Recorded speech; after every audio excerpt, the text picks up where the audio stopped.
La expresión suicidio, drogas y oscuridad se ha utilizado para describir las secuelas del escándalo de abuso sexual en la gimnasia estadounidense, en el que el médico Larry Nassar abusó de cientos de jóvenes atletas durante al menos 14 años. Además de estar expuestas al riesgo de sufrir abusos sexuales y físicos, las atletas también deben gestionar otras múltiples presiones. Esta carga mental puede llevar a conductas suicidas. Cuando pensamos en un deportista de élite, pensamos en alguien que tiene fuerza, que es disciplinado, que tiene resistencia, resiliencia, que es alguien capaz de tolerar el dolor, la presión, capaz de soportar años de entrenamiento y que lo hacen todo para poder rendir solo para la competencia, para la medalla, ¿verdad? O el partido. Y justamente por eso quizás pensamos un poco que el deportista de élite está un poco protegido con respecto a las enfermedades o a los problemas graves de salud mental. Y en verdad no es así. Y de hecho la idea hoy día es hablar justamente de eso, que es un tema más o menos complejo, es un tema difícil de hablar, pero vamos a hablar un poco del suicidio en deportistas. Vamos a hablar un poco de depresión, un poco de ideación suicida, ¿verdad? Esta crisis de salud mental que se podría estar generando en los deportistas de élite. Y la idea es hablarlo con datos, con las referencias y sin reducir este problema a algo tan minimalista. Porque sabemos que el suicidio es bastante complejo y que es muy multifactorial. Y hay algo que deberíamos aclarar desde el comienzo. Uno puede pensar que el deporte puede ser profundamente protector para la salud mental, ya que entrega identidad, entrega pertenencia, entrega satisfacción y entrega una red social que puede verse como un apoyo.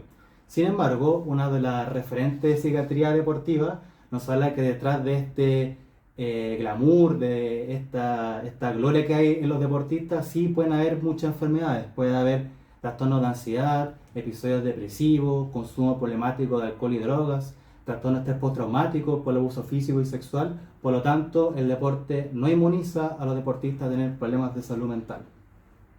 Entonces, la pregunta no es tan simple.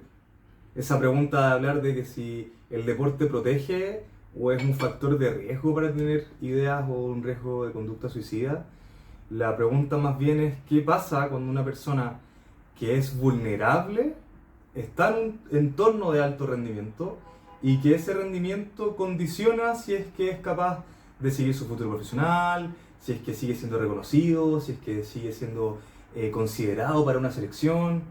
¿Qué pasa con esa persona que ya es vulnerable cuando está dentro de este entorno? Entonces, démosle un poco de cifra al asunto. Sabemos de que en el mundo anualmente mueren casi 800.000 personas de suicidio, lo que corresponde a aproximadamente el 1,5% de todas las muertes.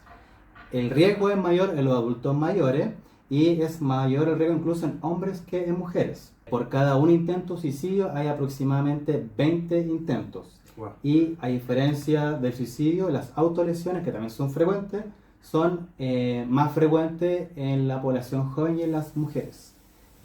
Y el suicidio es la tercera causa de muerte en la población joven entre 18 y 24 años de edad. Y eso es población general. Eso en población general. Igual interesante porque si tenemos a esta población entre, ¿cuánto me dijiste que era? 18 a 24 años. A 24 años, es como los años donde el deportista tiene como su peak deportivo. Exactamente. Entonces igual un poco contradictorio pensar que si el peak de suicidio está en esa edad, también que no ocurran deportistas. Y de hecho tengo un paper acá que es de una revisión sistemática publicada en 2024, en donde incluyeron 22 estudios. Y lo que hicieron fue efectivamente eso, ver cómo es la conducta suicida en deportistas de élite. Es la publicación de Hill et al. Exactamente. Y se dieron cuenta y descubrieron en este estudio que la prevalencia de lesión suicida en deportistas profesionales variaba entre aproximadamente un 6,9 a un 18%. ¿Ya? Mientras los deportistas universitarios estaban entre un 3,7 a un 6,5% según los estudios que midieron.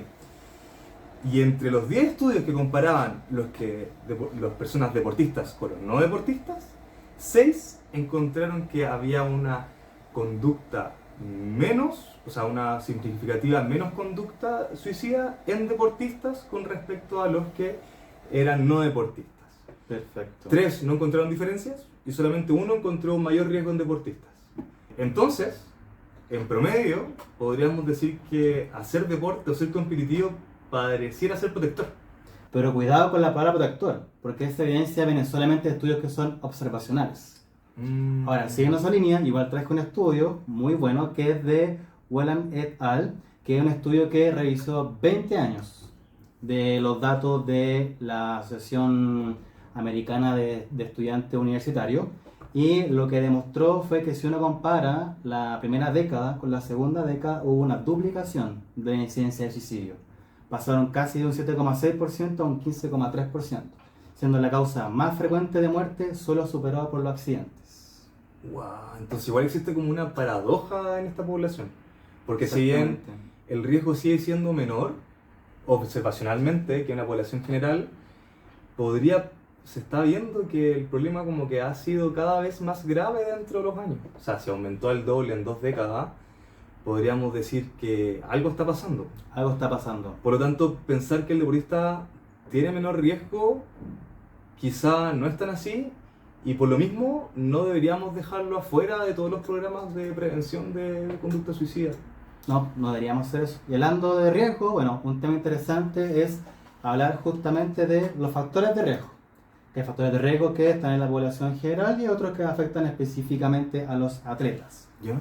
De los factores de riesgo, bueno, generalmente uno los puede dividir en aquellos que son predisponentes, aquellos que son precipitantes, y los más importantes suelen ser antecedentes de abuso físico, antecedentes de abuso sexual, el bullying, incluso la misma cultura deportiva puede ser un factor precipitante y predisponente, ya que está este estigma de que los atletas son estos super guerreros, que no pueden verse afectados por lo que les pasa, como que tienen una resiliencia intachable, y en realidad sabemos, por lo que hemos hablado, de que eso no es así.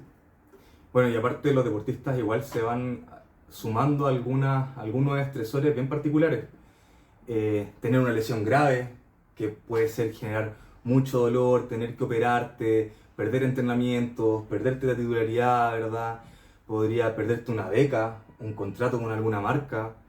Y pensando que un deportista que ha estado toda su carrera siendo deportista, es prácticamente su forma de autopercibirse. Es su identidad. O sea, si tú le preguntas a un deportista quién eres, probablemente te diga soy gimnasta, soy un futbolista, soy un hockeyista, soy un nadador.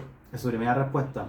¿Qué pasa con estos deportistas que de un día para otro ya no pueden competir? Yo creo que ahí está el problema. O sea, si tenemos un jugador que se autopercibe como lo que hace en su práctica deportiva y que es vulnerable, que tiene estos predisponentes que me decías tú y aparte tiene estos estresores, probablemente ocurra que deja de tener su red de contactos, deja de tener su rutina de todos los días, deja de tener el reconocimiento de los pares, Se aísla. deja de recibir plata. Por lo tanto, yo creo que todos estos estresores dentro del deporte pueden generar que lleguen a estas ideas suicidas. Claro. Bueno, y otro tema que se me había quedado en el tintero es que un dato interesante es que la edad de los deportistas, donde ellos tienen su pick, suele ser también la edad donde pueden debutar los psicosis, la esquizofrenia, la bipolaridad, y estas patologías de salud mental junto con la depresión, la epilepsia o el TEC pueden aumentar entre 3 veces el riesgo de suicidio. Uy, impresionante. Por lo tanto, igual tenemos que siempre estar atentos si es que debutan con alguna enfermedad mental, aparte de los pensamientos de suicidio. Exactamente. Dijiste TEC, yo creo que eso también lo tenemos que conversar, pero un poquito más adelante. Es un tema que merece su espacio único. Totalmente. Y antes de que empezamos a hablar sobre las características del deportista, me habías dicho algo de que tienen que son muy fuertes, que entrenan harto, como que resisten los dolores y todo, y bueno, eso también genera una barrera para pedir ayuda, ¿verdad? Exactamente. Hay varias barreras. Exactamente, esas barreras de reconocerse a sí mismos como vulnerables y que no piden ayuda cuando deberían estar pidiendo la ayuda psicológica, ¿verdad? Claro. De hecho, se postula de que eso es más frecuente en el sexo masculino, que es un factor de riesgo en la población atlética. Suelen esconder más el dolor, o no quieren mostrar, no quieren verse débil frente a sus padres, no quieren verse débil frente a sus entrenadores, los padres, y bueno, se convierte en una de las principales barreras que deberíamos de alguna forma dar de derribar. Sí, Bueno, yo tengo un estudio acá de Timka, un Sí. estudio de un atleta sueco, que lo que hicieron fue preguntarle a 192 deportistas si habían tenido o experimentado esta ideación suicida, perdón. ¿Ya? Y el estudio dice que un 15.6% informó haber experimentado ideación suicida durante su vida. Eso Es es un número uno, gigante. uno cada 6, según esto. Si bien el número es alto y tiene un ratio muy alto, el intervalo de confianza es pequeño, pero porque la muestra no es muy grande. Ya. Pero si tenemos este estudio que nos dice que la ideación suicida es bastante común, hay que estudiarlo, hay que tener ojos con estos deportistas. Hay que hacer algo al respecto. Sí. Bueno, ¿qué más tengo yo para aportarte? En algunas evidencias se plantea de que esto es más, el riesgo es mayor, como dijimos ya, en el sexo masculino. ¿Verdad? También se plantea que las etnias no blancas, probablemente por un factor cultural, y suele ser más frecuente en algunos estudios en el fútbol americano y probablemente asociado a las concusiones, que es el tema al cual yo te quiero llevar ahora. Hay un estudio, que lo tengo acá, que es de Fraklik, que es una revisión sistemática, que incluyó muchos estudios, pero lo más importante fueron 6 estudios que hicieron un seguimiento de el riesgo de suicidio, Wow. incluyendo la ideación, el intento y el suicidio consumado, y lo comparaban con aquellas personas que tuvieron una concusión y aquellas que no. En la población con concusión fueron más de 700.000 atletas, y en la población de control fueron más de 13 millones. ¿Ya? ¿Cuál fue el resultado interesante? El riesgo relativo fue por 2. Wow. Tuvieron 2 veces más riesgo de pensamiento, intento y de suicidio consumado. Aquellos que tuvieron concusión versus aquellos que no. Entonces, tener una concusión duplica directamente el riesgo. No, es un estudio que es observacional, no es un estudio de causalidad. Ok. Y además que los metaanálisis probablemente son muy heterogéneos, ¿o no? Sí, tenía alta heterogeneidad en varios de los estudios, de hecho la mayoría no fue incluido específicamente para este outcome.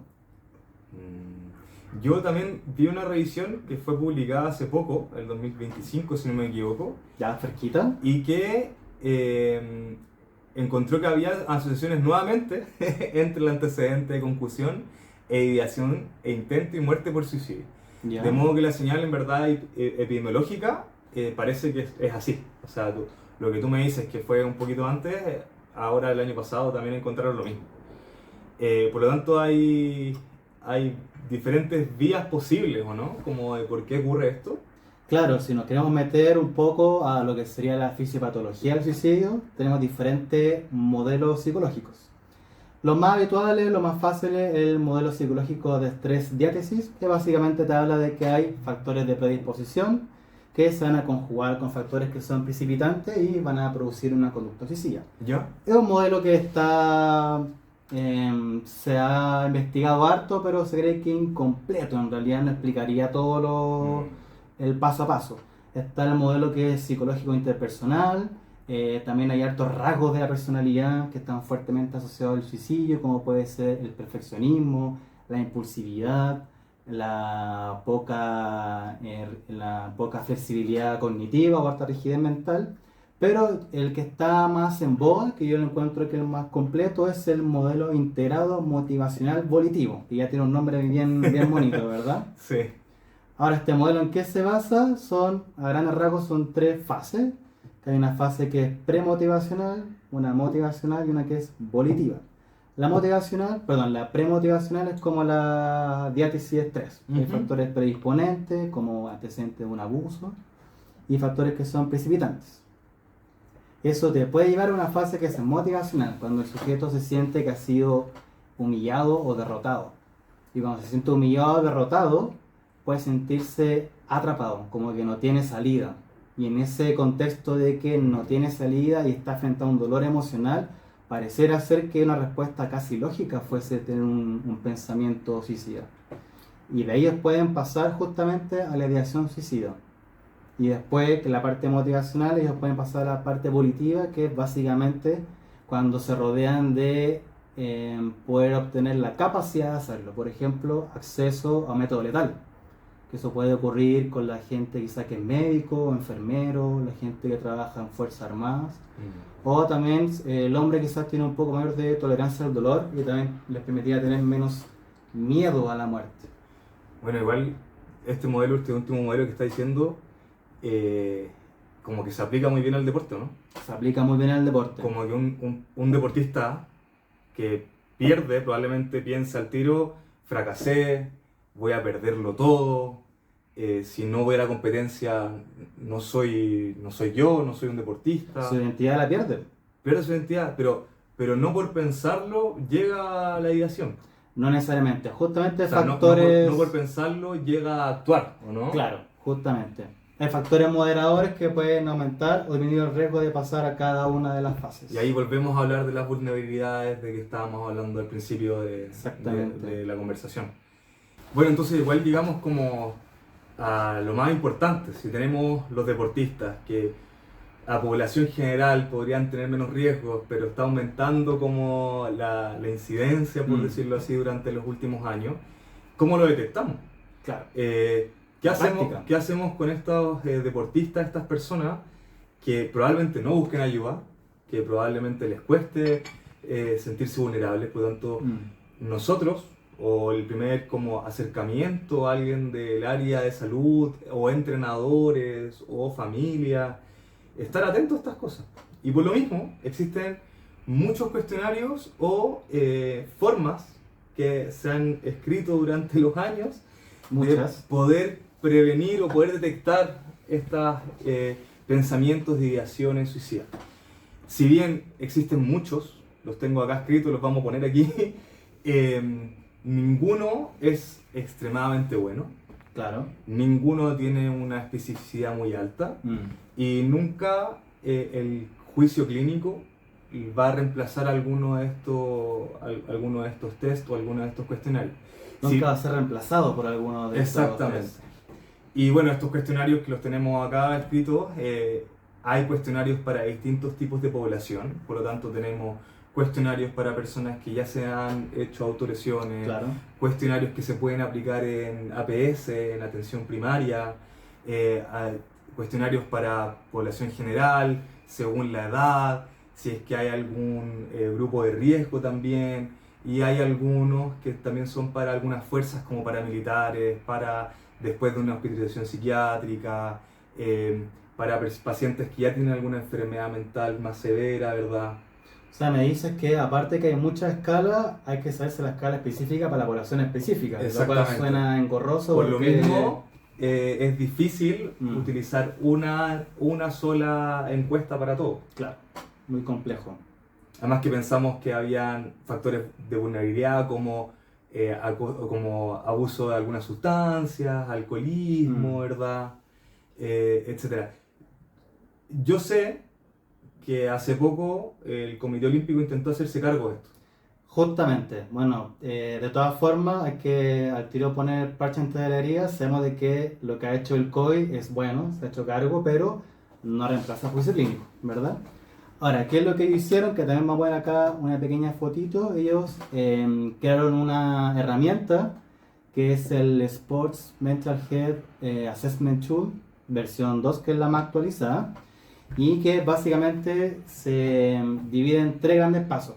Hay un paso inicial que es de un screening, que son 5 cuestionarios distintos, que obviamente no los vamos a explicar todo acá, pero básicamente el GAT-7, que es para la detección de trastornos de ansiedad, el PHQ-9 para los episodios depresivos, el ASSQ, que es para los trastornos del sueño, el EDQS, que es para los trastornos de la conducta alimentaria, el Audit, que es para el consumo problemático de alcohol, y decidieron agregar 2 preguntas de screening, básicamente si había algún consumo de alcohol o de marihuana.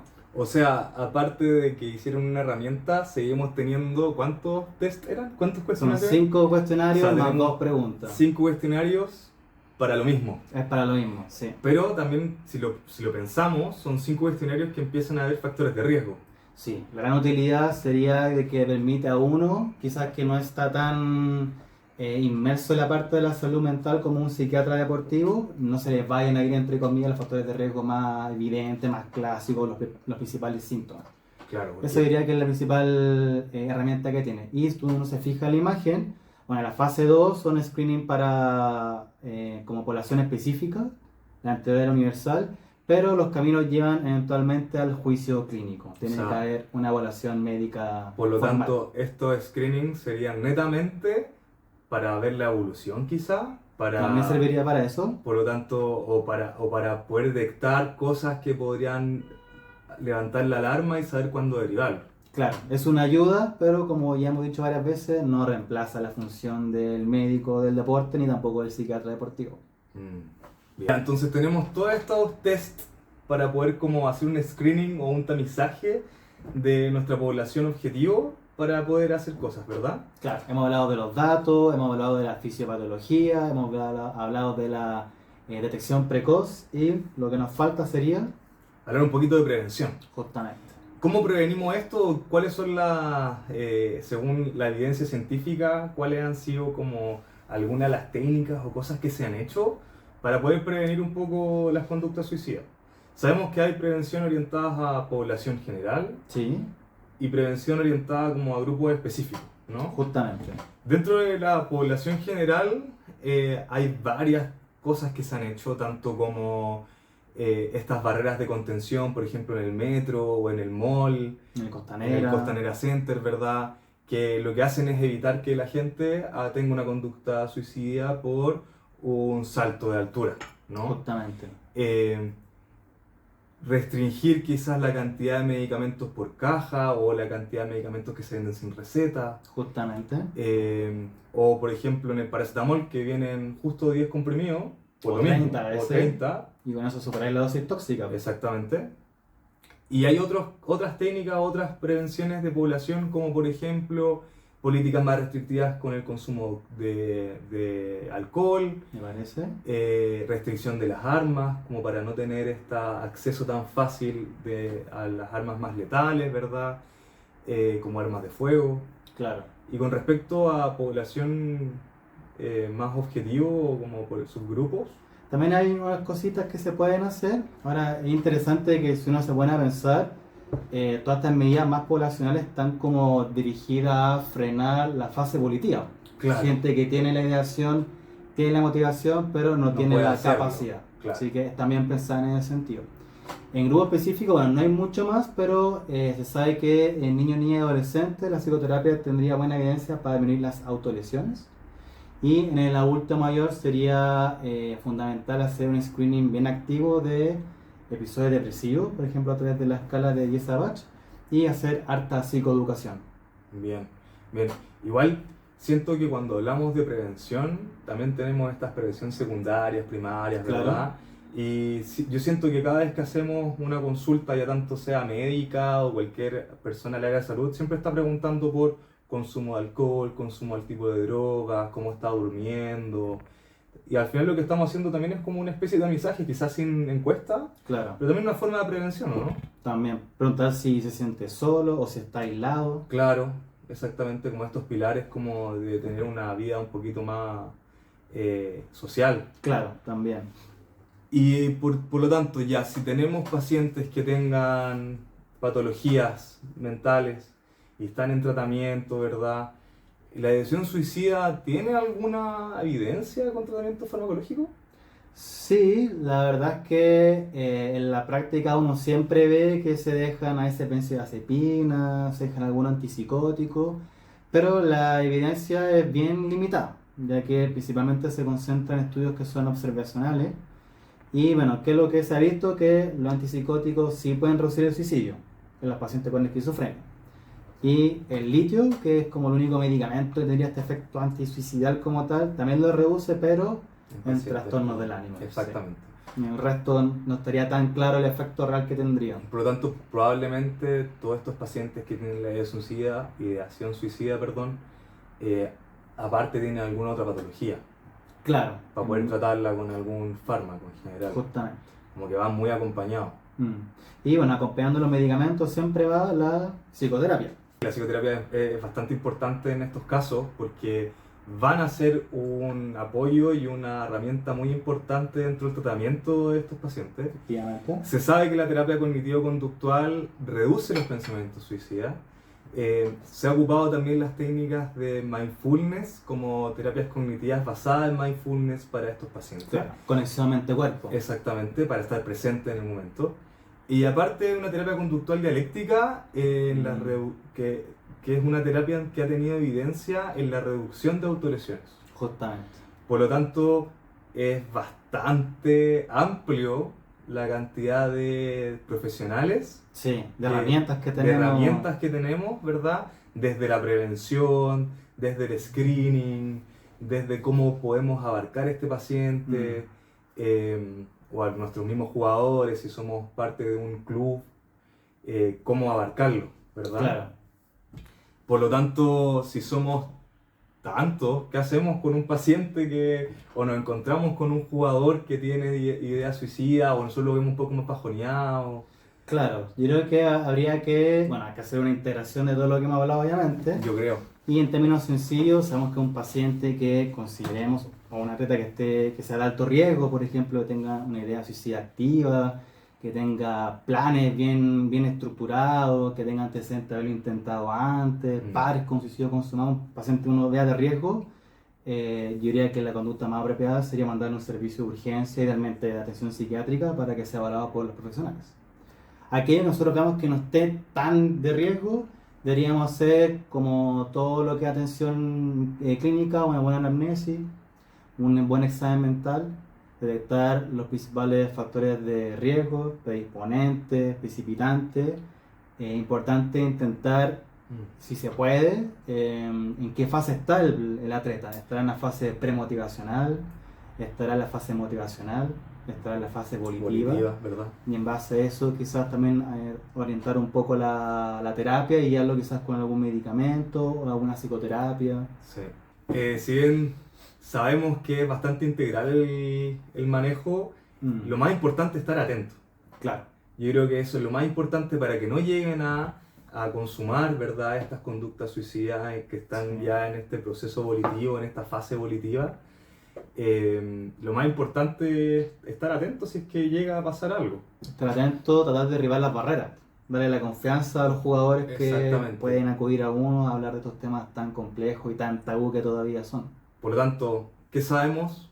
Sabemos que las conductas de riesgo suicidio en deportistas existe, que ha ido en aumento. Sí. Si bien tienen menos riesgo que la población general, sigue existiendo el riesgo. Y sigue aumentando. Sigue aumentando. Sabemos que tienen más barreras que la población general para pedir ayuda. Sí. ¿Verdad? Que tienen estresores extra, quizás, que el resto de la gente. Que son específicos de ellos. Que son específicos de esta población. Sabemos que hay una cantidad de formas de screening gigante. Que ninguna es, cuando existen muchas cosas de algo, porque ninguna es tan buena. Por lo tanto, lo más importante es estar atento, yo creo. ¿O no? Sí. Estar atento a los factores de riesgo, a la actitud en cancha, cómo ustedes lo ven. Muchos de los pacientes que nosotros vemos son pacientes que los conocemos ya hace un rato. Claro. O lo hemos visto. Sabemos cómo rinden, cuáles son sus marcas. Cómo responden en general al estrés. Nosotros sabemos que de repente hay jugadores o deportistas que, dependiendo del estado o el macro ciclo, ¿verdad?, en que están de entrenamiento, sabemos cuándo están más cansados, claro, cómo están respondiendo a las competencias. Yo creo que lo más importante aquí es estar atentos. Sabemos que son una población que está en riesgo, sí, una población que tiene quizá estas como factores predisponentes. Y yo creo que ese es el mensaje. Y ese es el mensaje final. Yo creo que ese es el mensaje. Y siempre estar acompañados de profesionales. Yo creo que ahí es fundamental. Sí, gente de confianza, psicólogos, psiquiatras y todos aquellos que nos puedan ayudar con nuestros atletas, nuestros pacientes. Tal cual.